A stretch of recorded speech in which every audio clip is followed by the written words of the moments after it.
Is the Apple TV and MLS media rights deal a complete and utter disaster, or do you think it's been a positive deal for Major League Soccer? Hello, everyone. Welcome back to MLS Moves. Please make sure you like this video down below and subscribe to the channel if you haven't already. We are 455 subscribers away from 5,000. Our goal is to hit that number by MLS Cup final day. And with your help, I know we can hit it. So make sure you subscribe if you haven't already and hit that little bell notification so you never miss a video. So, talking about the Apple TV and MLS media rights deal, one of the first points I want to talk about is the promotion. But before we get to that, I want to talk about what the deal the MLS and Apple have agreed to. It is a 10-year deal, $2.5 billion. And so it's 250 million annually.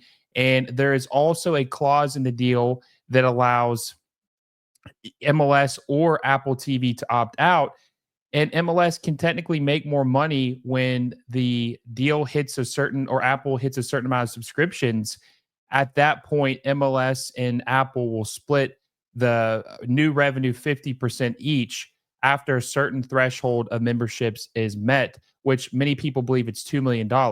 So every subscription after, 2 million subscribers, after the 2 million subscribers is hit, every subscription after that is split 50-50 with Major League Soccer. So it sounds pretty good on the surface level, but Major League Soccer has struggled to get more people to subscribe after the Messi signing. The 2 million is kind of like their ceiling, it seems like, at this point.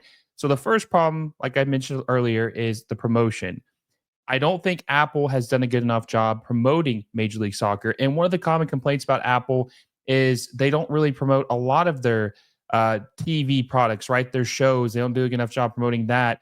They have MLB one game a week, or they didn't do a good enough job promoting that. And they haven't done a good job promoting Major League Soccer. Now, when there's a game on for Major League Soccer, a lot of people in America have iPhones, right? Over 50% of Americans do. When there's a game on, you'll get a text message or an update close to the end of the game, or that's normally how it happens for me, telling you that a game is close to tune in, or it's going to PKs, or that the game is tied, or whatever it may be. But this is something they should be doing more of before the game starts, like letting people know in advance, not into the game that it's close and that you should check it out. They should be promoting like weeks up, leading up to the match, or the week leading up, depending on what part of the season it is. But especially playoff games, they should do a better job of letting people know when the matches are. I haven't seen many promotions on TV, advertisement talking about Apple TV and Major League Soccer. It's like they signed the deal and they just kind of like giving them an opportunity to present their product. Apple is giving Major League Soccer a chance to, but they're not actually helping them promote their product. The analogy I used is they're renting a bedroom in Apple's house, nothing more, nothing less. They're just giving them a roof over their head, but they're not really helping them do much. So I think the lack of promotion is a big deal because Apple is the biggest company in the world, or they had the biggest market cap at the time of the deal. And they obviously, like I said, have the most popular phone, the most popular cell phone in the United States. And the reason why they've done that is because they're good at marketing it. So it's kind of disappointing to see that they haven't done a better job with that in Major League Soccer, because that would put them over the top. And I know that it could be better than what it currently is. Now, the second point is comparing it to other deals, media right deals in the United States. Like I said earlier, Major League Soccer signed a 10-year deal, $250 million, and it's split between 30 teams. Now, the problem with this is I'll talk a little bit about this in more detail later, but the problem with that number is that 60 to 65, I think that's being conservative, because I was told last year the first year was about $110 million in production costs, but the reports are 60 to 65 million in production costs. So take that from the 250 and you're looking at 185 to 190, what they're actually making divided by teams, which isn't very much money. Now, comparing that to other leagues, I've done a little bit of math on this.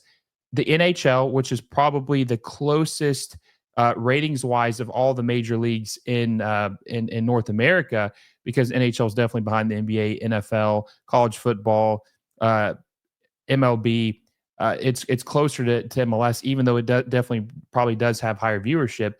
they're making $433 million annually. And last I checked, I think there's like 30 NHL teams. So very similar to Major League Soccer. There's 30 teams in each league, and they're making double the amount of money in the media rights sale, and they're on linear television. So the casual people or fans are able to see their games where MLS is completely behind a paywall, and you have to subscribe to the channel or subscribe to Apple TV in order to watch most of the games. Now they do have some free games, but it's not as enticing or it's not as convenient for the average fan to tune into like it used to be. So when you look at that you're being paid to exclusively stream on Apple. Now they do have a couple games on Fox Sports linear television, but that's I don't know if they're I think they're doing like 28 of the 34 matches a year on there. But that's only one game a week. It's not the same as what it used to be. But when you're behind a paywall, normally you would expect to get more money, not less money, to have the exclusive matches only on that one streaming service. So that limits their visibility, especially like I said earlier about the production or the promotion from Apple. It's very limited because MLS doesn't really do a good job promoting themselves either, and they are not without blame, but Apple also has to be blamed as well because they're the ones paying them. They should be helping them promote Major League Soccer. And then the WNBA, I made a tweet about this as well. The WNBA is making $200 million annually. Now, I know it's kind of part of the NBA deal, but still, they're paying them the WNBA is making $200 million a year. And if I'm not mistaken, I think the NBA owns 60% of the WNBA, and there's only 12 teams. So look at the difference. $200 million a year for the WNBA with 12 teams. Major League Soccer is at 30 teams with 185 to 190 because of production costs. So the WNBA is currently on pace to make more money than MLS as far as media rights. So, and they're on linear television. So the Caitlin Clarks, the Angel Reeses, they're going to be able to get more exposure. People will get to watch more of their games, and it'll probably help them if it continues with the success to get a bigger payday down the road. Now, it is an 11-year deal, but there's going to be more casual fans that can tune in. And you think that Major League Soccer would want something like that, especially with Messi being in the league. But this deal was signed before Messi, so I have to give them a little bit of a pass for that. But if Messi was playing for at Major League Soccer in the league at the time of the negotiations, it definitely would have helped them out a lot. And I think they could have got a better linear deal than what they were offered originally, because their original offer was supposedly lower than what they were being paid before. Their original media rights deal from 2014 to 2022 was about $65 million annually. So, yes, it is more, but Major League Soccer ideally is a more popular league, more people interested in more teams. So, you would expect that number to go up drastically. Now, the next point I want to make is why isn't MLS paying or why is MLS paying for its production costs? Apple has a lot of money, like I alluded to earlier. They obviously are a technology company, right? Apple iPhones, iPads, Macs, everything. Why are they paying for the production cost, Major League Soccer, instead of Apple? That's what normally a media rights deal entails. That they are not only getting the broadcasting rights to show your product, but they are also producing your product. So that's one thing that doesn't really make sense to me, especially because they're having to pay $60 to $65 million a year. That is a huge red flag, and honestly would have been something that would have deterred me from doing this deal. But Major League Soccer wanted to be tied to the brand, and they wanted to say how much money they're making 250 a year because it sounded good on paper. The 2.5 billion over 10 years. That's the reason they did it. But the fact that you had to pay your own production costs is a huge red flag, and definitely I would have never agreed to that, especially because the first year they were a lot of people told me spent between 100 and 110 million dollars in production costs. That's why they had to get rid of a lot of people. If you remember, in this offseason, they moved off of a lot of broadcasting talent because they couldn't afford to keep them. So they overextended themselves in the first season, and that's why they had to make all these cuts. So that was a really bad deal on why they would do that. Now, the fourth reason or question I have is, what would this look like without Messi? Apparently, when Messi signed in June of 2023 or announced his signing, he was an official player until July. They doubled their subscriptions because of Messi. So apparently, the subscription numbers weren't very good before he had signed, and the viewership was pretty poor. Now, Major League Soccer and Apple don't necessarily release the numbers for us, so we don't have hardcore numbers, but around 2 million subscribers is what we were told at the beginning of the season. So if he doubled the subscribers, then they were around 1 million for the whole league. And you have to consider it. All the season ticket holders in Major League Soccer among 29 teams, be 30 teams next year. But among the 29 teams, let's say that there's 350,000 season ticket holders. I'd say that's a pretty fair number. That means that you're only getting 650,000 casuals to sign up for this league because for the season pass, because all these other season ticket holders are automatically getting it. So that's concerning, and it makes you wonder what would Major League Soccer have done if they didn't get Messi, because that's the only reason they got the double the subscriptions, and it stagnated. It hasn't went up after that. If they had better numbers, they would be posting them everywhere. They would be bragging about it, but they haven't. I wouldn't actually be surprised if the numbers have actually went down this year, because I know a lot of people that canceled their subscription. We probably won't have numbers for that this year or probably next year to know what exactly has happened.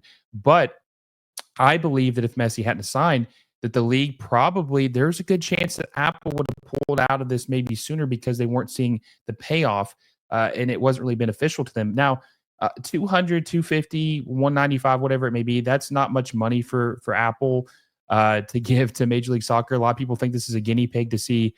They're testing this out to see for other sports if they want to get into more of the sports market, maybe the NFL one day, the NBA, maybe other soccer leagues.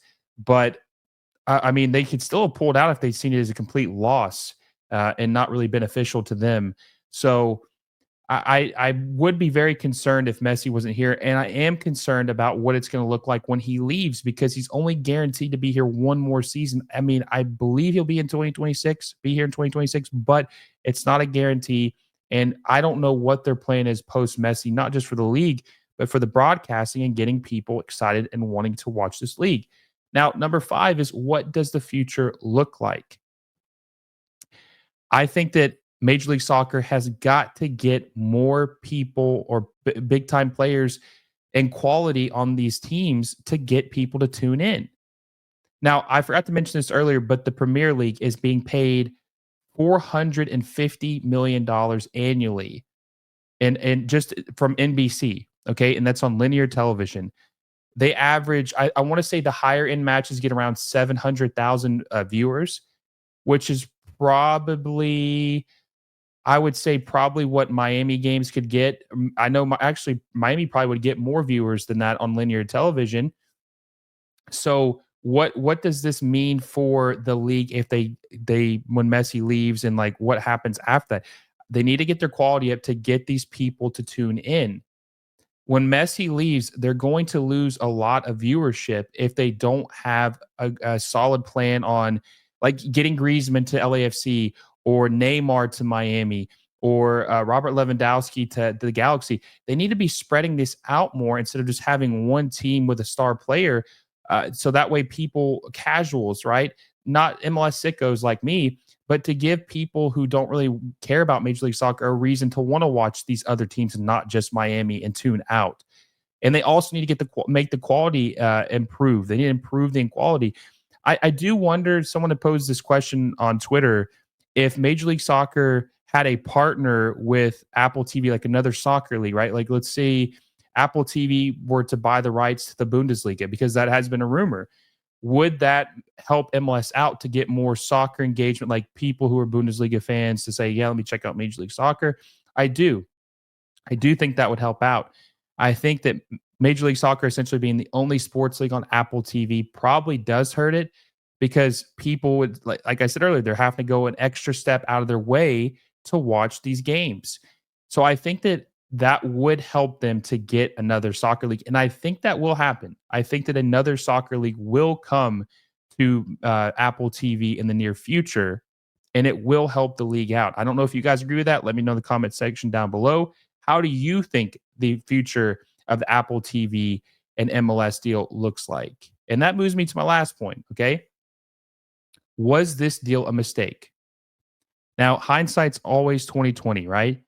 If you knew you were getting Messi, maybe you try to do a different deal with some linear television networks because obviously you would be a more enticing offer for ESPN, for FS1, for Fox, for TNT, NBC when you have Messi on your side because Messi does ratings, right? People tune in, casuals watch Messi play. Now, I think that this deal could turn around if they can get more people to sign up and have that 50-50 revenue share with new subscribers. The problem is they don't seem like they're trying to do that. They're trying to milk the Messi cow dry.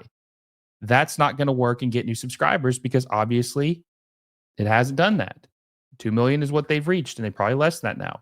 Now, the cool thing about this is too that why you would think they would want to sign more international stars is the fact that this is a international media rights. So there's no blackouts. It's like available in 172 countries or something like that. It's available in Europe, South America. I think it's available in most of Africa. It's available in most of Asia. So this is something that would really benefit you to have more stars from other countries because you would entice the fans, maybe a player from Brazil, Neymar, Brazilian people to subscribe. Maybe not a lot, but some, right? More than they already do. Or sign a European star, like maybe one day, not anytime soon. I'm just saying one day, sign like a Mbappe or a Holland, getting some of those people, those fans of theirs to watch your league from Europe. That is one of the things that is enticing for this. It's too early to say if I think that this can be turned around. It's not good for me so far, but I will know more after the 2026 World Cup and see what the level of interest is for this league after we have our World Cup hosted here in the United States. So there's still a lot to be determined, but I've listed you my concerns, comparing them to other leagues. I would love to know what you guys think. If you agree that this deal is bad or is it good, what would you like to see changed for the Apple TV and MLS media rights deal?